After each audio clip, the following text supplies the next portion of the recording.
Now, for a review of what's making the headlines in the papers this morning, let's bring in our super articulate analyst, Yolanda Roberts. She's here and she's ready to go. Benga, you weren't prepared for my introduction today. I didn't like that one. Good morning. The lady's How on are fire you? indeed, and she's got her feet boiling hot on the ground. Absolutely. How are you this morning, Benga? Well, I'm good. Always ready to Good be to with see you. you The on week this. is ending. Well, thank God it's It's Thursday. throwback Thursday. You're not used to saying No. Throwback Thursday. Don't No. worry. But Tomorrow I just imagine some of those wonderful moments you had on your throwback. Absolutely. Well, to be discussed another time. Well, let's look at what's in the newspapers this morning, starting with this day.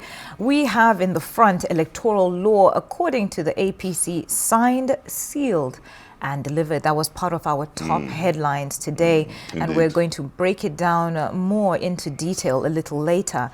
As well, in this day, we have INEC, vote buying won't be tolerated in FCT poll, asks EFCC, ICPC to make arrest. We look forward to those elections that are upcoming on February the 21st, which is this coming Saturday. Now let's move on to the Punch and see what's there. Top left-hand corner, we have ICPC grills El-Rufai after EFCC release. In the middle of that same page, we have FCT poll 3,345 beavers deployed. Movement restricted. I guess that's ahead of Saturday as well. Now we have FG seals Plateau mine after gas leak kills 37. Now I think we have a bit of, opposing numbers there, with some reporting 37 have been killed while others are reporting 38. We'll look more into that later. Moving on from the Punch, let's take a look at what is in the Guardian. Electoral bill front, right and center in most of today's newspapers. Comprehensive public guide. We have there a picture by the Guardian that has a lot of very good information to look at and break down concerning the electoral bill that has just been passed into law. Still in the Guardian, we have Holy Month, Tinubu Obi urge spiritual reflection, commitment to shared humanity. Now, it's not very often that we have left cross paths at exactly the same time, but it's good that we are having this at this point in time, because it really does give people a chance to reflect soberly on what this holy month means to many. Perhaps a time to look into the high heavens for a spiritual reprieve. Absolutely, absolutely. Now, moving on to the Daily Trust, still the electoral law signed. Transparency questions linger. That's on the front of the Daily Trust. DSS detains El-Rufai as EFCC grants ex-governor bail. That's another headline that we saw, I think, in the Punch as well. I think El-Rufai at this moment is going to be under a lot of scrutiny and a lot of anticipation for when he's released from all these different detaining bodies. Don't you think, Benga? Indeed. Well, let the law take its course. Law is no respecter of anyone. That's right. I hope that there will be no interference and there will be transparency and due process in the forthcoming process. And we look forward to that. Still in Daily Trust, we have 16 months after federal government's free C-section launch. States lag. Now, Daily Trust as well is carrying how 38 minors died in Plateau State. Remember, I mentioned earlier that the numbers are varying between 37 and 38. So we just keep monitoring that and see where the updates take us. Another Nigerian fighting for Russia captured in Ukraine, still in the Daily Trust. Now let's move on to the international papers, starting with the Daily Express. Now, grooming gang survivor Ellie Reynolds says her PM meeting request has been ignored. Proof that Starmer does not care about victims of rape. Keir Starmer seems to be coming under fire in so many ways lately, as reforms as well promise to defuse the benefits bomb bankrupting the UK. Moving on to iPaper, we have Epstein, trafficking police in plea for witnesses as Met examines Andrew's bodyguard claims. Andrew was in the news yesterday. He's still in the news today, and I think we'll be seeing him in the news for a long time to come with all of these allegations. Moving on to the Daily Mail. Britain faces 1936 moment. Defense chiefs warns PM. Ex-ministers and former military leaders invoke spectre of World War II as they accuse Starmer of not being honest. There we have another story there, same story with Andrew Mountbatten looking very deer in the headlights at the bottom there with another probe on the Epstein inquiry. Now moving on to the Daily Telegraph, which is carrying the story that we're going to speak on internationally today. Do not give away Chagos, Trump tells Starmer. This has been a reoccurring conversation that we've been having since last year when... A shift of attention. Yes. And global tension indeed. That would see the outplay of diplomatic rift between two superpowers.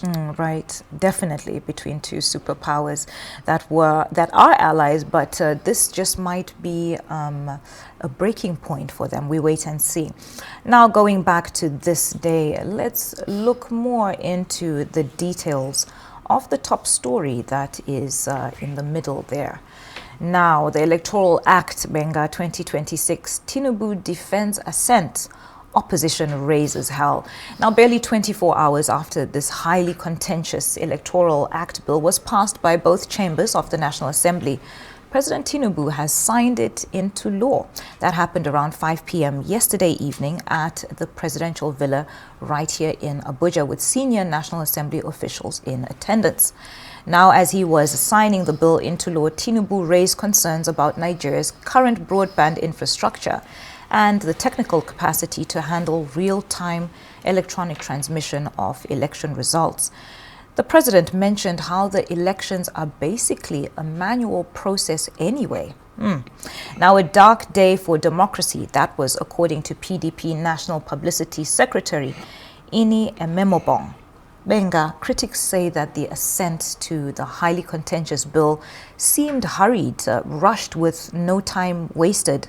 Now, over the past weeks, there's been widespread opposition from Nigerians with protesters from various civil society organizations. We've also seen politicians and people from all walks of life. We saw that yesterday with the protests that were being held. And there's been significant debate over, the real-time transmission issue. And now, with no time wasted, the bill is now officially signed into law. Is this a case of one step forward, 3 steps back? More importantly, the seamlessness in which the president signed it makes me wonder if he's in tune with the concerns of Nigerians about the Electoral Act. Oh, yes. He's entitled to his view, and he's the president of Nigeria, so he has the right to sign this. But signing it under 24 hours, over 120-page document, and miss the concerns. I don't know if the windows of the president are open to the feelings. I think it comes with a lot of disingenuity, and it defies every sense of logic that bill would sail seamlessly under 24 hours to the president's assent. Because if you look at even the law envisaged and give the president that right to scrutinize it and to review it if there is a need for any amendment. Because if you look at section 58, subsection 4 of the Constitution of 1999, Constitution as amended, it provides 30 days for the president to scrutinize this bill, and if nothing is done, and if the president withholds it after 30 days, it becomes a law, except if the president calls for an amendment. But within 24 hours, when you have 29 days, but what are the procedures, what are the necessary prerequisites in this process? The due process is that the Attorney General of the Federation is meant to look at every legal pitfalls or potholes or loopholes in this process, while the Minister of Finance also has a right to look at it if there are any financial implications, because there will be procurement in many of these reforms. So what has happened now, judging from the president's comments that the even technology relies on manual accuracy, and that's something I wanted to touch on. I think it's very disturbing. Yes. We cannot be babysitting irregularities, because it doesn't show enough and sufficient institutional memory of the consistent irregularities that have trailed our electoral tapestry so far. And now it kind of throws our electoral process once again, the nation's democratic future once again, into a very uncertain future. And I think that the time to redress this is now, and I think Nigerians should resist this. Absolutely. Benga, sorry to cut you short, but one thing that I feel is also important to look at, in part of the report that we took, you know, our correspondent mentioned how some of the sentiments expressed by the president is that we need to trust the system, trust the process. What are your comments on this? How are you able to trust the system when it is clearly, you know, showing so much level of flaw? We spoke about the protests, how people have been coming out, the CSOs, the type of politicians. Everybody has been out on the streets talking about this. This has been a conversation that has been, you know, dominating every sphere. What are your comments on how he just played it off and say we need to, you know, trust the process, and as well the fact that he said, well, the elections are a manual process anyway to begin with? Yeah, there are three tripods, and you've mentioned one, the need for people to have that public trust and confidence in the integrity of the process, the capacity of INEC, and also the need to encourage voter participation. Those tripods are very essential in terms of the integrity test of our electoral landscape. And all these indices are grossly undermined with this bill being passed. The Senate president came out to say that they are trying to ensure that that all votes are counted.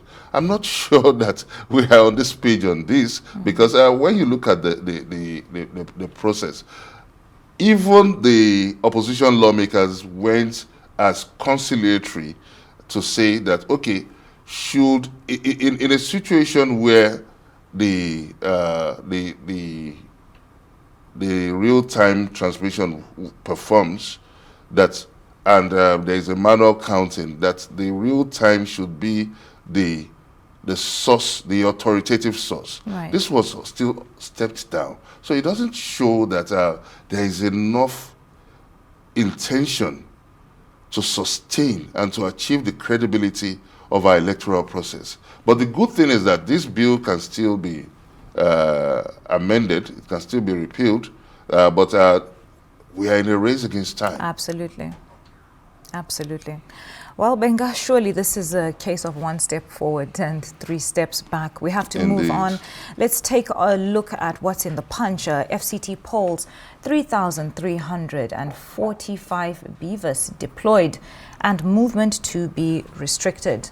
Now, with the FCT local government elections slated for the 21st of February, which is this coming Saturday, the rules and the regulations are being rolled out.